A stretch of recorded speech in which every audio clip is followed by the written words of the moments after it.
Kua whakaarahia ake he whakaputanga hou e ngā rangatahi Māori o te hīkoi takutai moana.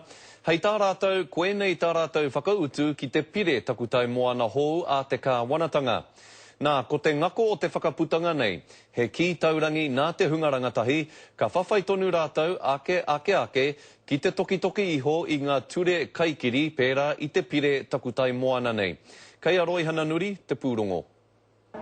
Koinei ngā rangatira mo a pōpō.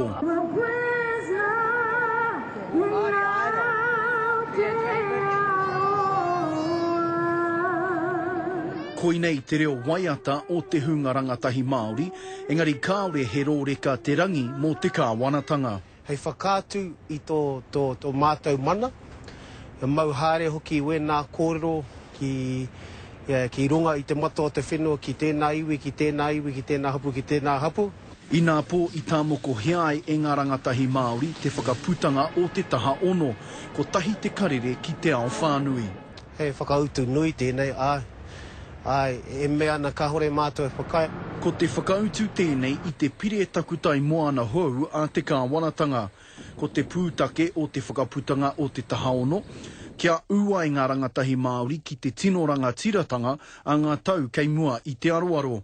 Kia kaha tonu te whawhai ki te whakakore i ngā ture kaikiri, takahi iwi hoki ki Aotearoa nei.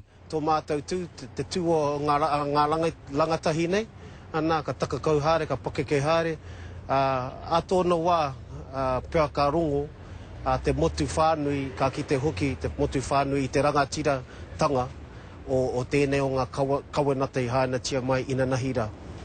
He kawenata tēnei e tautoko ana i tēnei whakaputanga o te rangatiratanga o Nutirini te tau ko 1835. He mea hāngai tonu ana ki te mahi a tauiwi, i te hoki ake ana ki te tāme haina tia te tiriti, kone atu i te rima te kau noiho ngā ingoa i whiwhia i te rao ngā rāku.